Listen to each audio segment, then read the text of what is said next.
Okay, we've got our final speaker for today, Mr. Paul Tobin. And just a quick reminder that after this, we will be going for a short tea break. We will have a slide QR code that you can put in whatever questions you may have had from Dr. Clarke as well as Dr. Pepper.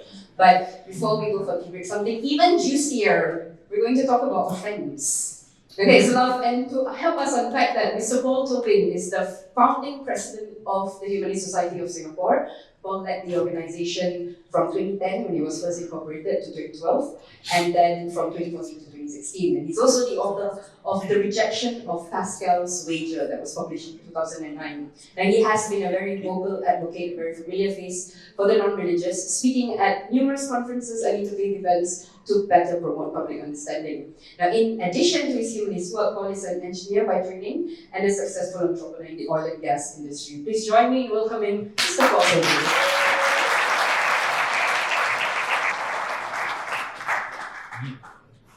Hi, good afternoon. My name is Paul Tobin. I'm the one in that video there. It was taken about, I think, 12 kilograms ago.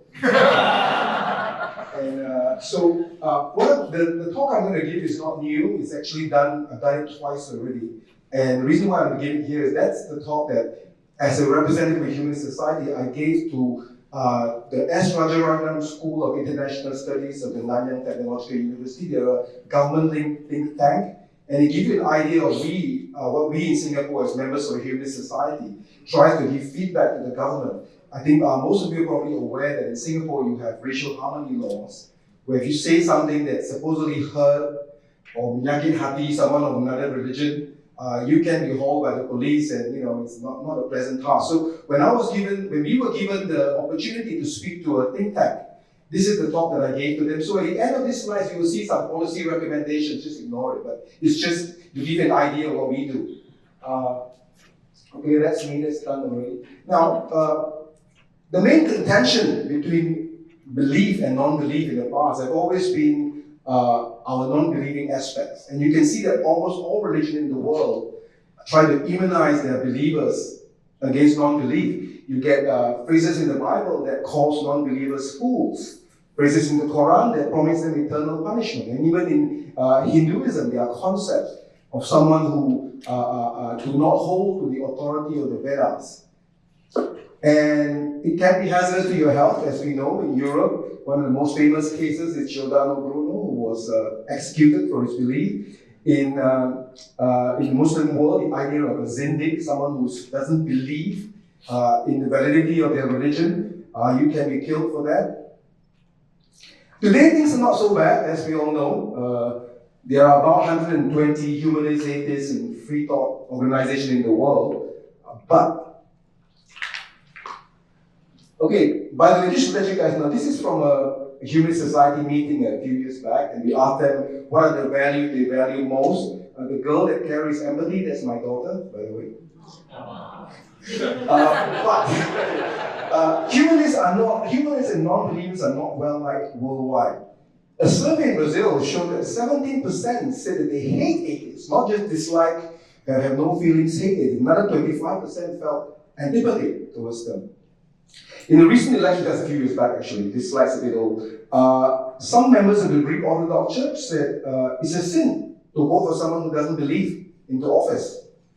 In US, for instance, several Bible Belt states actually have it in their laws to prohibit atheists from holding public office. Luckily, it can't be enforced due to a Supreme Court ruling. And according to Gallup poll, the lowest rank of people who cannot hold power are atheists. 43% say they will never vote for an atheist as president. Muslim comes a close second at 40%. So there are some exceptions. Before I talk about exceptions, in countries in the Middle East, you have this problem. The late King Abdullah of Saudi Arabia actually branded atheism a form of terrorism.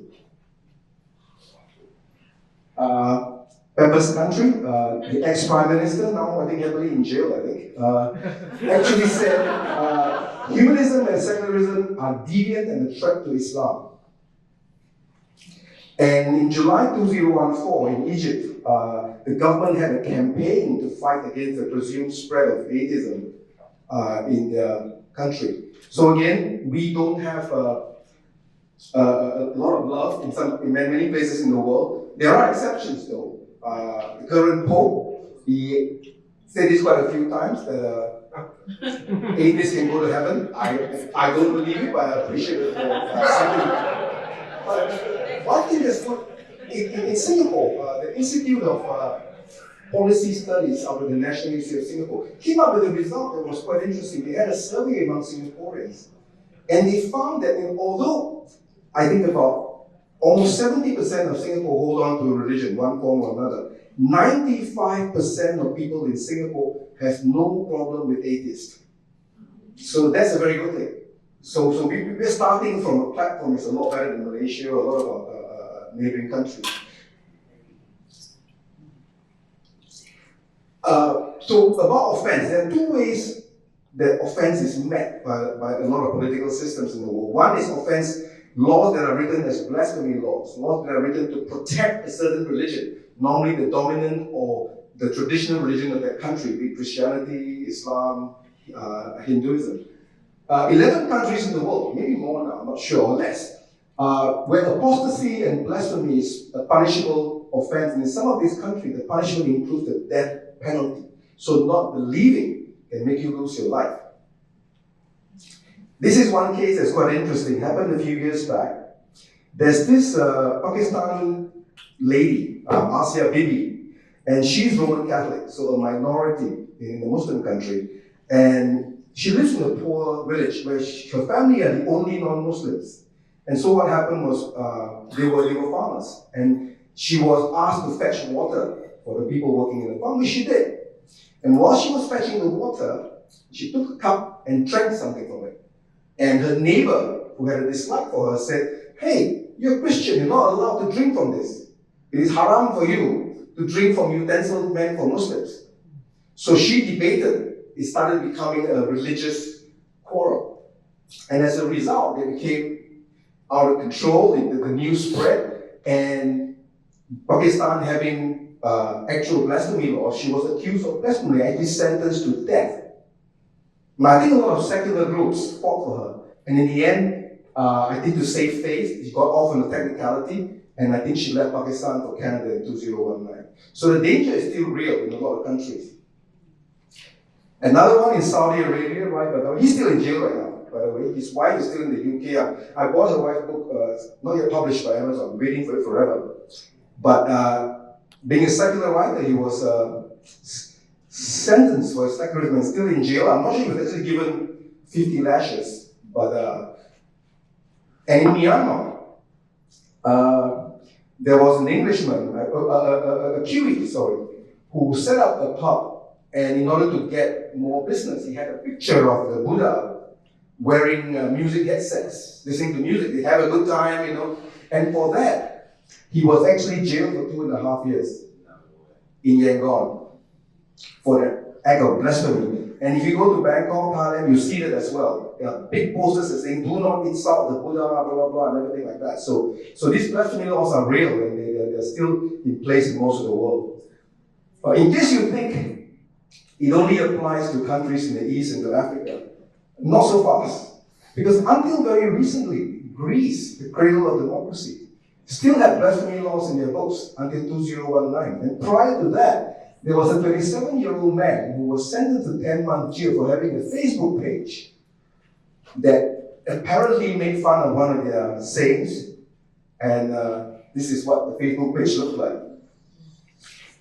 And Ireland, where my dad came from, had laws in the books until 2018, until a referendum actually removed it. And prior to that, I think most of you will know this, the comedian Stephen Fry was actually being investigated by the Irish Garda, the police, for essentially voicing his views as a non-believer.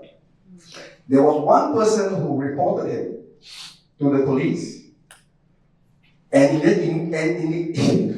good for Ireland, in that point, the investigation stopped because the police couldn't find anybody else who was offended by it. so they let the case go. Now, that was de jure blasphemy laws that are written to protect a certain religion. There's another set of laws born out of secularism and actually well-meaning, like what we have in Singapore. It's what you call de facto blasphemy laws. Is in order to protect the feelings of people of various religions, we should avoid causing offense and things like that. But there are problems with those kind of laws too, because however well-meaning they are, they can be misused. Dozens of countries have that. One example is in India. This guy is a rationalist, Sanal Adamaruku. Now, he was invited by the church itself. There was a Catholic church in Mumbai that had a crucifix that was crying or bleeding water, so to speak. It was weeping, a weeping crucifix. And so the church actually, mind you, the Roman Catholic Church in Rome did not declare this as a miracle. It's just a local phenomenon of this church in Mumbai. And a TV crew, or the church invited him and the TV crew, said, "Oh, come and have a look at our miracle." So he went there with I think a civil or a mechanical engineer. And in the TV show, what they found was that behind the statue was actually a sewage pipe. And through capillary action, the sewage pipe was seeping through the statue and dripping from the feet itself. Now, it's unhealthy for anybody to take that and wipe on their face or whatever. So obviously, he made that news, that this is not a miracle at all, something very mundane and actually quite dangerous for your health. And as a result, again, somebody reported him out of a TV show, he had death threats, and eventually he had to flee to Finland to escape prosecution. No, I'm not sure many of you have heard of Amos Yee. And if you not, I'll give you a brief rundown. Amos Yee was his story is tragic. Right now he's in the US awaiting deportation back to Singapore because of involving, I think, with pedophilia or pedophilic thing. I'm not sure what it was. I actually met him before he became infamous. What he did was he had a blog, a video blog, where he criticized, he was like 15 or 16 years old. He criticized the various politicians in Singapore, including Lee Kuan Yew and all that. But he also criticized religion. And being 16 or 17, they tend to be very emotional in their response. So he would use a lot of F words and all that. And in the end, his video captured the attention of the authorities. He was arrested and he went through something teenagers should not go through for doing what he did. And I always tell people this, and this is where it's important when it comes to offense, for us, all of us to remember, is I actually went to look at his video when this whole thing came up. And his YouTube had 500,000 views. Now in Singapore, our national football stadium can hold 50,000 people. So you're talking about 10 national stadiums. Out of that 500,000 people who viewed him, 30 people made a police report. 3 per football stadium. Imagine you're watching a football game and 3 said the referee is, nobody will hear that. But in a place where you have de facto blasphemy law, the people who are offended enough to make a report, they take the initiative, they take the upper hand. So you would think that the 499,970 people who watched was not bothered to make a police report. Yet the 30 people made a report and actually, I think, destroyed this little boy's life. So that's something to remember as well. This happened a few years ago. Finally just concluded a couple of years back. There was actually a political background to this. I'm not going to go into detail, I don't have much time. But essentially these bloggers are blogging about why they're non-believers. And they say things, what we would normally say as non-believers, we blog it, and if you want to read it, it's fine, nobody's forced to read it. But they were one by one hunted down by a group linked to either Al-Qaeda or ISIS. And by they hunted down, I literally mean hunted down. They were chopped to death with machetes and all that kind of stuff, and with meat cleavers, as you can see there too. And the sad thing about this is from 2013 to 2016, the Bangladeshi police and government didn't really do much. In fact, the government and the police made an announcement that seemed to say, well, they call it upon themselves. Why did they go and insult religion? In a way, they had it coming. It was only in 2016, I think after international pressure and news got, that they started to clamp down on this.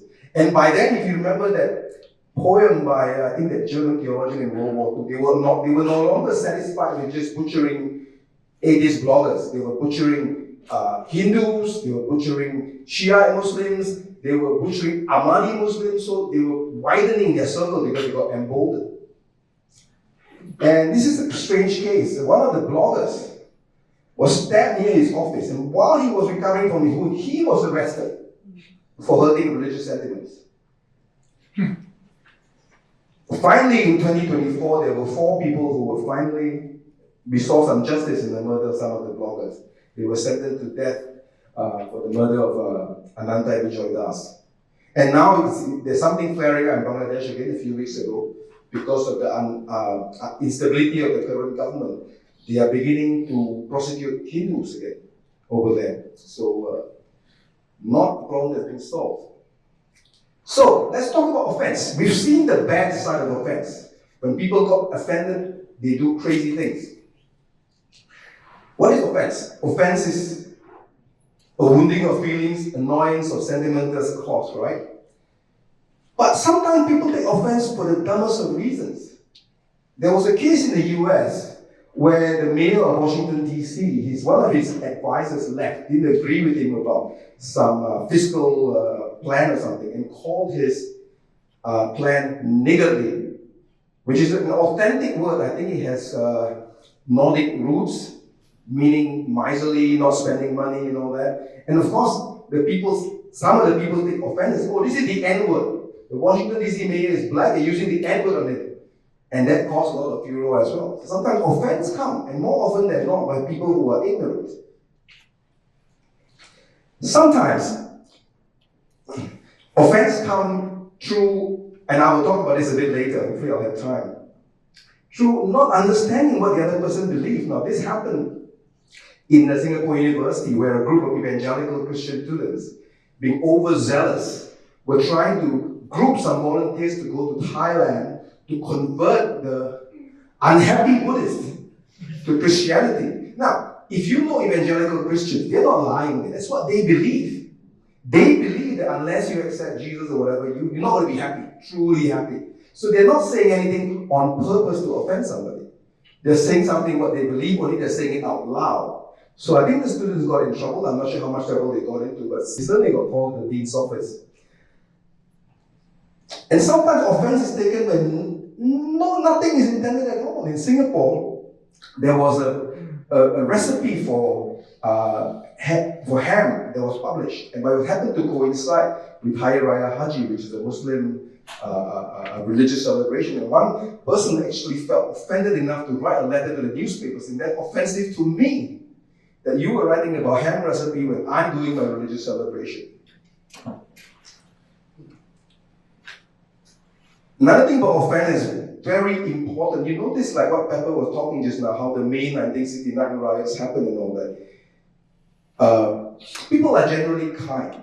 People are generally don't find trouble, but there is, I guess, a dormant meme gene inside that can be triggered just like that. And some savvy politicians and political leaders, savvy and cynical, have learned to use this, and that's a dangerous trend that we see. There's a book written in 2016 by an associate professor of journalism, Cherian George, I think he's Singaporean, called Hate Spin. And he defines hate spin as manufactured vilification or indignation used as a political strategy to exploit groups to mobilize supporters and coerce opponents. That means there is an end to their offense. It's a means to gain power, to get rid of an opponent, or even just to browbeat minorities into submission. And some examples he gave are this.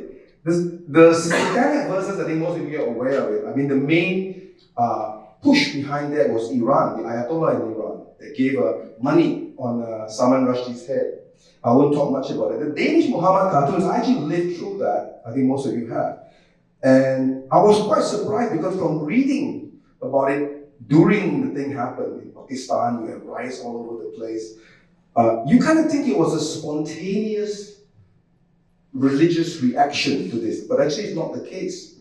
In Denmark, when it first came out, there were some Muslim groups that were liberal. They were not happy, obviously, with the cartoons, but they were, let's focus on the positive, what we can do for our community in Denmark. But there's one particular person whom has been named as Ahmad Akkedi. One person, lobbied the Middle Eastern and the Muslim countries all over the world, saying, hey, look at this. They're insulting our religion. And from there, you have riots in Pakistan, in Indonesia, and all that. And the strange thing about this was this. His first premise was a visual representation of Muhammad is haram in Islam. Yet, in reporting this case, Saudi Arabia, Egypt, Indonesia, both published the pictures in their country's magazine. And again, like Indonesia, for instance, one magazine published the Muhammad cartoons. Of course, they're condemning it, but they published it. Barbara Streisand effect, I guess. What happened was the publisher said, actually, nothing much happened.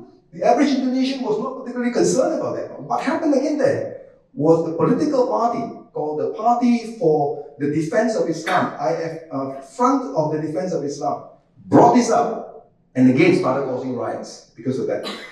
So, and that name will come out again very soon. In fact, the last one I'll talk about Ahok in a little bit. The third one is in India, the so-called Hindutva movement, where the idea of the supremacy of Hinduism over other religions and all that came into play, and the ruling party currently, BJP, made use of that a lot. Now, there's one case I want to talk about, again, manufactured offense. There was during an election time in Andhra Pradesh, I think 2016, I think I'm not mistaken, where, India's a poor country, and you do have human trafficking, naive villagers who get cheated of their daughters being sent for sex trafficking and all that kind of stuff. But what happened there in particular was when BJP sent their political operative there, it went like as though steroids were put in that communal tension. What happened was they started this myth called love jihad. And love jihad is handsome Muslim men with a motorbike, with a fancy handphone, are picking up Hindu girls, impregnating them so they populate more of Andhra Pradesh with more Muslims, and they'll be the majority. And what they even do, when there was actually not much cases of even interracial problems, but there are problems. There are Hindu-Muslim couples and all that, mundane.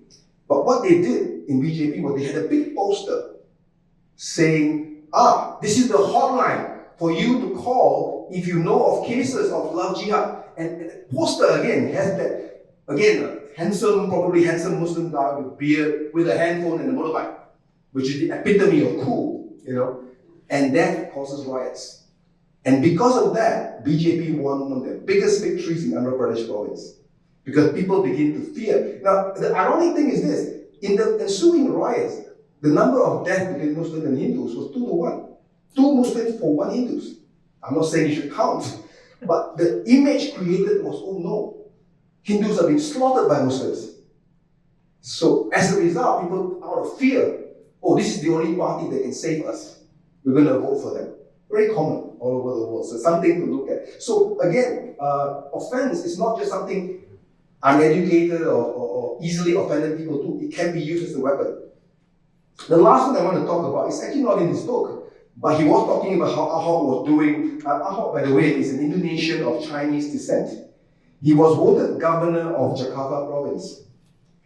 And again, that group, the same group about the Danish Carter Indonesia, the Front for Defense of Islam, Front Pembela Islam, I think that's the name in Indonesian. Ahok made a statement about him saying that they quoted from the Quran saying, you should not follow leaders who are not Muslims, or something to that impact. It was not particular. And how Ahok defended himself was he said something that was actually quite innocent. He said something like, they are misusing the verse from the Quran to deceive you.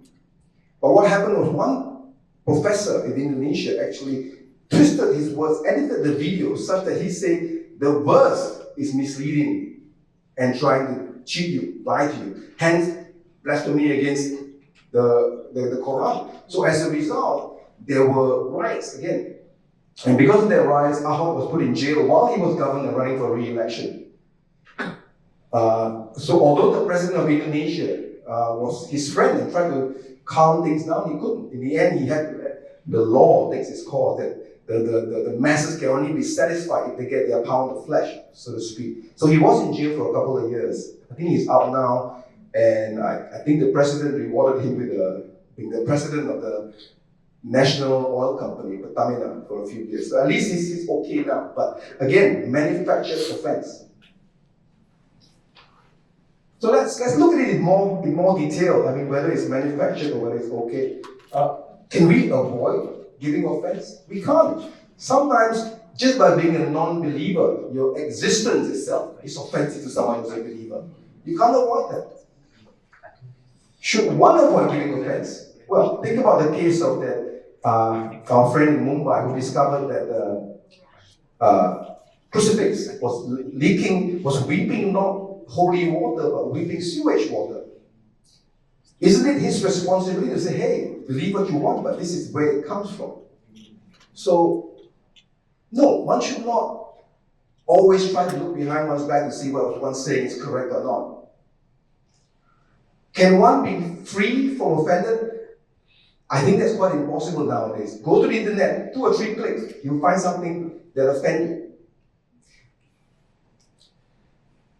And another issue, and in Singapore this is quite pertinent to us, and probably in a lot of places in the world, is the victimhood of the offended. When someone gets offended, most people immediately think, oh my God, he's the victim here. His feelings are hurt. You know, we should do something. How dare he hurt his feelings? It doesn't matter if he murders 5 people or his feelings being hurt. He is the victim here. And that's something that, when I spoke to the crisis now, it's a paradigm we need to change. Whether it's a manufactured offense or not, the offended person does not automatically have the upper hand. Deliberate offence-taking can also take the role of a tool to shut down discussion. Racist, bigot, anti-Semitic, homophobic, Islamophobic. Even with things I agree with, I normally do not like this phrase being used because it shuts down. Oh, you're a homophobic, you're a this, you're a that. No, it shouldn't be used. Because there are cases where you need to discuss it. And by bringing this, you're essentially trying to shut down by using an ad hominem argument. It's you who is not right. Therefore, we should not discuss this issue. And we saw that deliberate offense as a method of imposing one's view of and religions. I think Pepper mentioned that again just now about fasting month in Malaysia and all that. So, should we always be taken hostage by those who are offended? I mean, the feeling, if you saw this now, can be due to ignorance. And if we allow them to take the upper hand by being offended, then it only perpetuates their ignorance, like in the case of the niggardly example we saw. And actually in the case of even the evangelical students who said there was no happiness in Thailand. Even if I were a Buddhist, I probably wouldn't feel offended, but if I were a Buddhist, I would say, I'm happy with it. There's no reason why you think I'm not happy. You may be misguided, but I shouldn't be offended.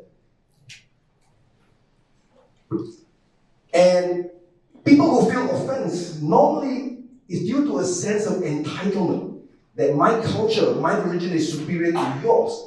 It doesn't matter how you feel about your religion or non-belief, I have a right to feel offended now. Remember the first slide I put in about what non-believers are told in the Bible? We are fools, cannot be believed. In the Quran, we will burn in hell forever. Even in Hinduism, we are non-believers. Some people who don't accept what is so clearly true. So, the idea is that if my belief offend you, too bad. But the moment you offend my belief, I'm all over the place. And that is something that has to change. And another one we talked about is if the offense is deliberate and we are so used to giving in to the offended that they win by default. I'm offended. That ends the argument. Nothing else needs to be said. And more importantly, and this is about that football stadium analogy that I used, if the offended is only a very tiny intolerant, remember in Singapore, 95% of people have no problem with non-belief and non-believers. But that 5%, do we give them leverage that they don't deserve? In that sense.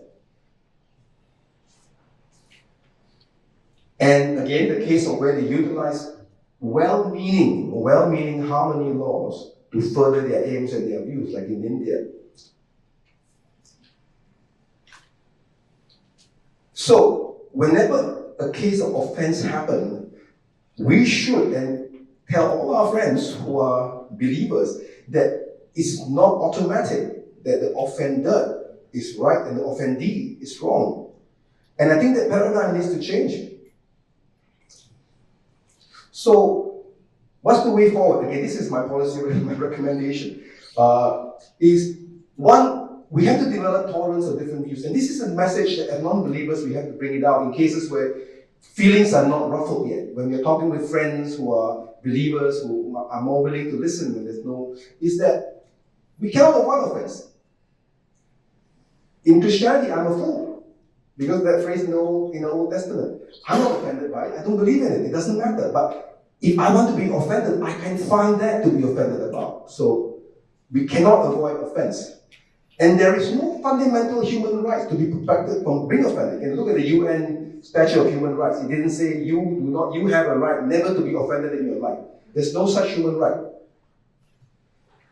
And we need to have people avoid making mountains out of molehills.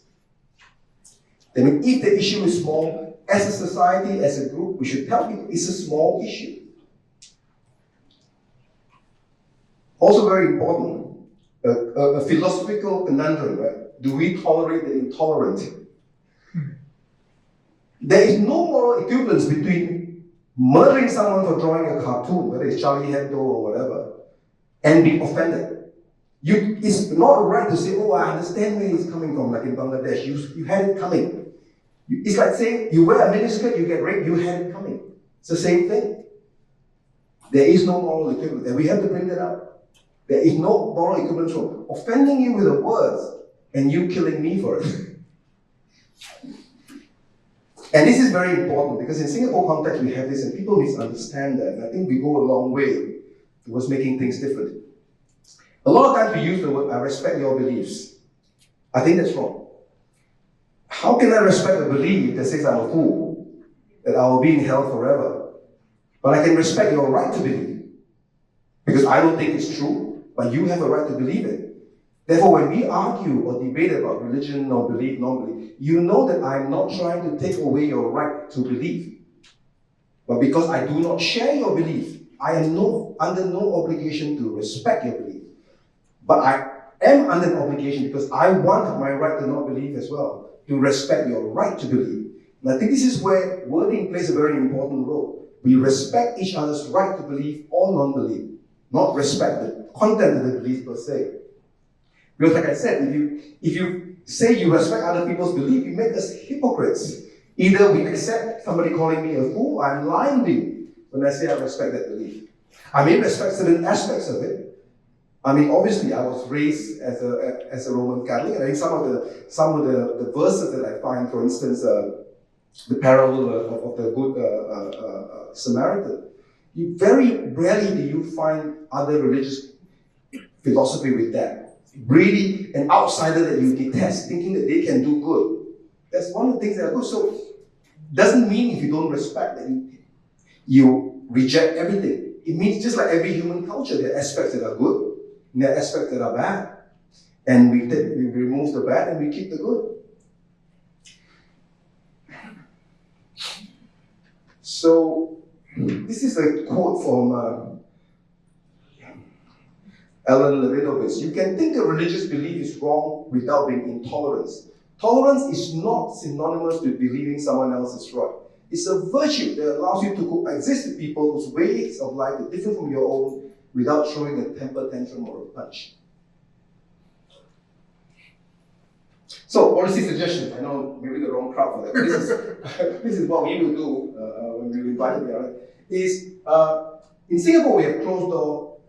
In Singapore we have closed door dialogues where government representatives meet with religious or non-religious minorities, and they give us actually wide berth to say our views and all that. And I think some of us in the Humanist Society have participated in that. I have been to one, I think, where frank views were exchanged. When I say frank, frank in a very diplomatic way. So that's good. And in Singapore, we have unspoken out of bounds boundary markers where a lot of times we don't know how far you can push something before it gets the hammer clamped. And this is something that we would like to perhaps have more clarity on. Give examples of where when someone pushes the boundary, it's good. And examples when they push the boundary, it's bad. So it gives an idea of that. Rajaratnam, for most of you may not know him, he was the former Deputy Prime Minister of Singapore and an atheist and a humanist. And this is what he said: I would have thought that the best way of ensuring racial and religious harmony would be by compelling the historical minority to empathize with the same majority. That's important. This is a member of parliament that I like a lot, but unfortunately, I think he had a girlfriend or something. Nothing wrong, but he had a wife at the same time, or something like that. Anyway, I like it. I can't remember what happened to him, but so what he says is true. You know, we need to guard against an environment of paranoia, of people overprotective, of having people who think they are victims of harassment and make reports at the drop of a pin. Not everything which is irritating or bothersome is harassment. Hurting or insulting statement may not always be harassment. So you can see that the powers that be in Singapore are getting this. They're getting the idea, yes, we have racial harmony laws and we should protect racial harmony, but sometimes some people may use it for the wrong reason. This is Voltaire, the right of intolerance. And the phrase most commonly attributed to Voltaire, but actually not by him, I disapprove of what you say, but I will defend to the death your right to say it. So, why is the secular system best? Singapore is one of the few secular experiments in Asia, I guess. They're not communists. It is not just atheists that get prosecuted. Minority religions also get prosecuted when the majority religion permeates the political system. You have Muslims in India. Indonesia, mind you, you would think in Indonesia, being a Muslim country, you would have no problem, but there are minority Muslims like Shiites and Ahmadiyas. There were cases where Ahmadiyya was murdered by two Sunni Muslims and they were not prosecuted because Ahmadiyyas are considered so deviant that somehow it's okay or somehow we had it coming. So again, in Myanmar, in China, in Xinjiang, Tibet, Hainan, in Sri Lanka, Chad, Vietnam, Christians in Sri Lanka, China, Buddhists in Pakistan, Bangladesh, you know that, India, Afghanistan, the Maldives, Hindus in Pakistan, Bangladesh, Jews are hated in places where they don't exist. So again, once you allow religious law to come in, the tendency is for the majority religion to control things. So even if you're religious, shouldn't favor blasphemy laws or religious laws. So a secular system in a democracy ensures that no belief system is held higher esteem than any other and that everyone has the freedom to believe or to disbelieve. So the moderate middle. In a religiously plural society like Singapore, a secular system works best. Now secularism, unlike what Pepper was saying in Malaysia, how they perceive it, it's not anti-religion. It just means that no one religion takes control over everyone else. In a secular society, the freedom of religion and freedom from religion can and should coexist in harmony. Religious moderates in Singapore and humanists are natural allies in Singapore. The 95% of Singaporeans should work together to make sure that the 5% do not hijack the state machinery as HIV would hijack your protein-making mechanism in your cell to their advantage. So together, this is for a Singaporean audience, so we will write the next chapter of the Singapore story. Okay, that's it. Thank you very much.